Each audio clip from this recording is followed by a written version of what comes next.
Shalom semuanya, puji Tuhan. Kembali kita bersyukur kepada Tuhan. Masih dalam awal-awal bulan, di bulan April ini, kita selalu bersyukur untuk pemeliharaan Tuhan. Dan saya juga bersyukur untuk bisa kembali menjumpai saudara semua dalam renungan malam firman Tuhan yang selalu menguatkan dan meneguhkan kita, serta mengingatkan kita menjadi pribadi yang lebih baik lagi. Dan hari ini kita dalam bulan April, sepanjang bulan April kembali kita akan belajar mengenai ayat-ayat yang mengingatkan kita agar kita tetap mempertahankan level kerohanian kita tetap tinggi, tetap semangat di dalam Tuhan. Dan renungan malam pada hari ini diambil dari kitab Wahyu pasal 3 ayat yang ke-19 yang berbunyi demikian.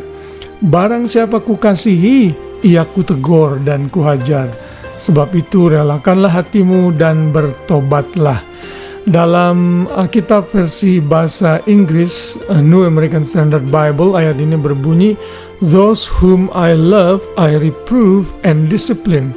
Therefore, be zealous and repent. Ada kata zealous di sana atau zeal yang artinya kita harus tetap rajin, semangat dalam melakukan kegiatan untuk Tuhan. Dan saudara, ini adalah salah satu gereja dari 7 gereja yang Tuhan berikan peringatan di kitab Wahyu dari pasal 2 dan pasal 3, yaitu kepada jemaat di Laodikia. Kita tahu bahwa Laodikia adalah kota yang berada di lembah sungai Licus, itu di daerah tenggara dari Pirgia. Laodikia ini menjadi daerah yang sangat kaya dan mereka terkenal dengan bahan-bahan yang sangat penting dan mahal pada saat itu. Mereka memiliki 3 industri besar, yaitu industri perbankan, wool, dan juga obat-obatan.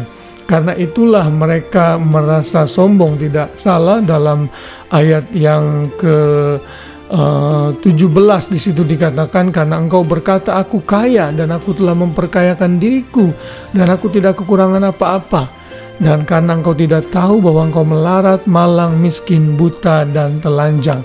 Pada dasarnya Tuhan mengingatkan jemaat Laodikia untuk berbalik dan sadar kepada Tuhan serta bertobat. Mengapa? Karena mereka ternyata mulai suam-suam kuku. Saudara, kata suam-suam kuku ini berasal dari lokasi daerah Laodikia yang diapit oleh 2 sumber mata air besar, yaitu di dekat daerah Hierapolis dan sangat terkenal dengan sumber mata air yang panas, sedangkan satu lagi adalah daerah Kolose yang adalah sumber mata air yang dingin. Nah, daerah Laodikia ini karena mereka kekurangan sumber air, mereka membangun saluran-saluran air bawah tanah, dan pada saat 2 saluran panas dan dingin ini bertemu, mereka menjadi suam-suam kuku sampai ke daerah Laodikia.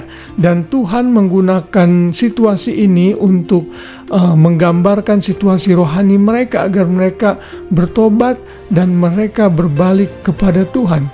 Mengapa? Kalau tidak, mereka, Tuhan katakan, akan dimusnahkan atau dimuntahkan dari mulut Tuhan. Di dalam ayat 6 dikatakan, di dalam ayat 16 maksud saya, jadi karena engkau suam-suam kuku dan tidak dingin atau panas, aku akan memuntahkan engkau dari mulutku. Dan akhirnya di ayat 19 Tuhan mengingatkan, karena aku mengasihi engkau, maka engkau kutegur dan kuhajar.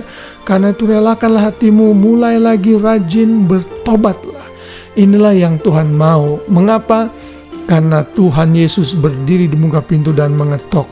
Dan kalau ada orang yang mendengar suaranya dan membukakan pintu, ia akan masuk dan diam bersama-sama dengan orang itu. Apa yang kita pelajari pada malam hari ini mengingatkan kita sebagai orang Kristen, kita mungkin bisa saja lupa dengan kasih kita yang mula-mula saat kita mengiring Tuhan.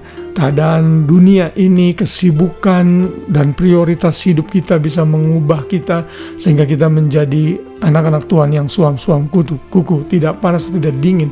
Air yang suam-suam kuku tidak bisa digunakan untuk apa-apa. Karena itu untuk membuat kopi pun tidak bisa, membuat teh pun tidak bisa.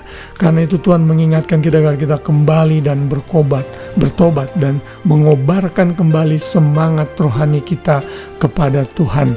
Mari kita belajar dari jemaat Laodikia ini dan tidak melakukan hal yang sama. Kita harus ingat-ingat akan kasih kita yang semula, yang Tuhan sudah berikan saat kita mulai lahir baru, di mana kita semangat mencari Tuhan, semangat untuk membaca Alkitab, berdoa yang mungkin kita sudah tinggalkan. Dan biarlah hari ini saat firman Tuhan disampaikan kepada kita, kita boleh bertobat dan kembali kepada Tuhan. Karena di dalam Amsal pasal yang ketiga ayat 12, Ibrani 12 ayat 6 mengatakan, orang-orang yang Tuhan kasih itu Tuhan hajar dan tegur agar dia berbalik. Kiranya firman Tuhan ini mengingatkan dan menguatkan kita agar kita kembali kepada kasih kita yang mula-mula dan tidak suam-suam kuku, namun mulai membangkitkan semangat kita di dalam Tuhan. Saat kita semangat, kita akan menjadi energik menjalani hari-hari kita untuk kemuliaan nama Tuhan. Haleluya.